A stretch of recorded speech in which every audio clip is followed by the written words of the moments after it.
की निशानी, हर वो निशानी मिटाने के लिए तैयार है जो अभी तक इस भारत में थी और किसी को पता नहीं था। अब अगला कदम क्या है, पहले आपको दिखाते हैं। प्रधानमंत्री नरेंद्र मोदी ने सोच लिया है और कई बार उन्होंने इसका जिक्र भी अपने संबोधनों के दौरान भी किया है। दर्शकों, आपको यह भी बता दूं मैं, अपने संबोधनों के दौरान प्रधानमंत्री नरेंद्र मोदी ने इसका जिक्र किया है। लेकिन आप सोचिए बदलने की क्या तैयारी है, मैं आपको दिखाता हूं। प्रधानमंत्री क्या बदलने वाले हैं, अगली तस्वीर दिखाइए जरा। ये आप देखिए, आईपीसी और सीआरपीसी आप सुनते होंगे, लेकिन ये कानून अंग्रेजों ने बनाए थे और ये कानून क्यों बनाए गए थे, ये भी तैयारी कर ली है कि इसको खत्म करना होगा, क्योंकि गुलामी की ये निशानी है और इसे मिटाने की तैयारी प्रधानमंत्री नरेंद्र मोदी ने कर ली है। पहले आपको रिपोर्ट दिखाते हैं, फिर समझाएंगे क्या क्या अहम बदलाव हुए हैं। हमें गुलामी की छोटी सी छोटी चीज भी कहीं नजर आती है, हमारे भीतर नजर आती है, हमारे आसपास नजर आती है, हमें उससे मुक्ति पानी ही होगी।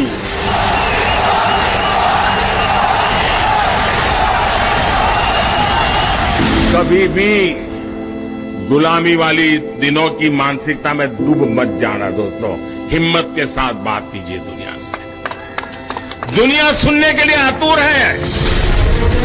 मोदी सिर्फ कहते नहीं, जो कहते हैं वो जरूर करते हैं।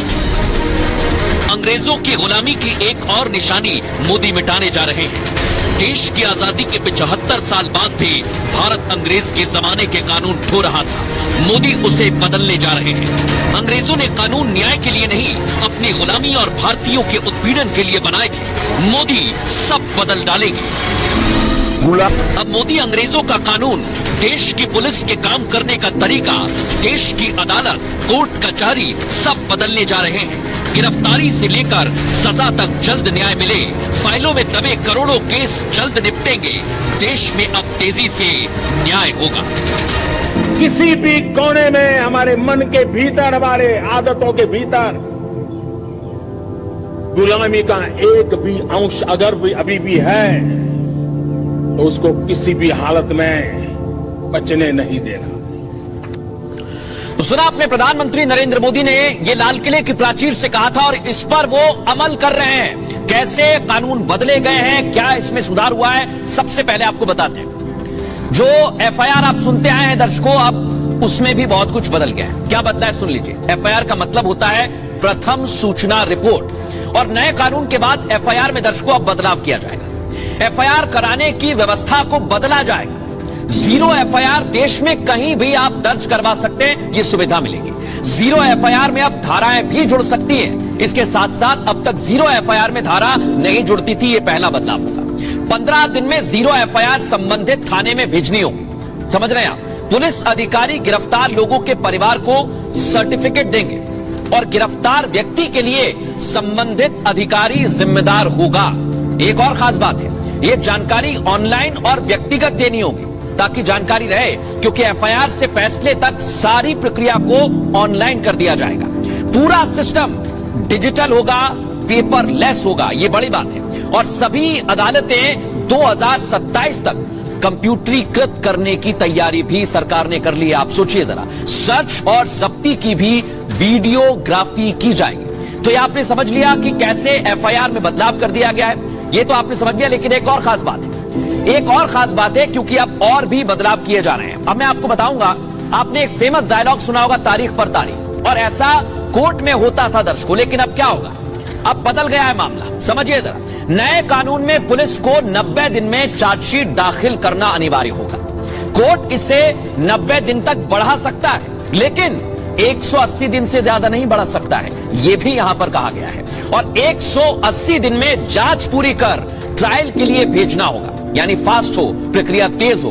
ट्रायल के बाद कोर्ट को 30 दिन के अंदर दर्शकों फैसला देना होगा। यह आपसे जुड़ी हुई जानकारी है। फैसला 1 हफ्ते में ऑनलाइन अपलोड करना होगा ताकि उसकी जानकारी मिले। और 3 साल से कम सजा के मामलों में संक्षिप्त सुनवाई होनी चाहिए। और अदालतों में जो पेंडिंग केस हैं उनको सुलझाने में बहुत मदद हासिल होगी दर्शकों। इससे सेशंस कोर्ट में लगभग 40% तक के केस कम हो जाएंगे, उनका आंकड़ा गिर जाएगा।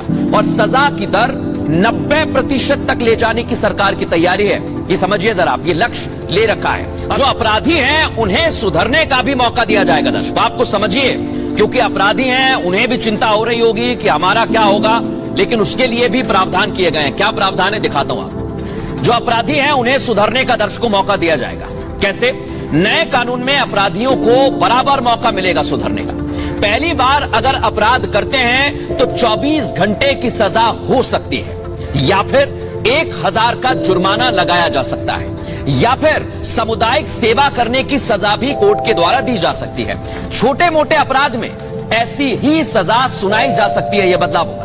नशे में हंगामा या 5000 कम से चोरी करते हैं, उस पर यह लागू किया जाएगा। अभी ऐसे अपराधों में जेल भेजा जाता है और अमेरिका और ब्रिटेन में ऐसा ही कानून दर्शक को लागू है, जो अब भारत में भी लाने की तैयारी की जा रही है। लेकिन आपको इस कानून को समझना होगा, क्योंकि इसके गलत फायदे भी हैं। गलत तरीके से फायदा उठाया जाता है और विशेष तौर पर सियासी तरीके से। आप देख रहे हैं आनंद मोहन, और इसकी रिहाई हुई बिहार में सियासी तौर पर, यानी कई सारे ऐसे लोग हैं जिनको सजा हो जाती है लेकिन फिर उनको रिहा कर दिया जाता है अपने सियासी फायदे के लिए। लेकिन अब मोदी सरकार ने दर्शकों इसे भी बदलने की तैयारी कर ली है।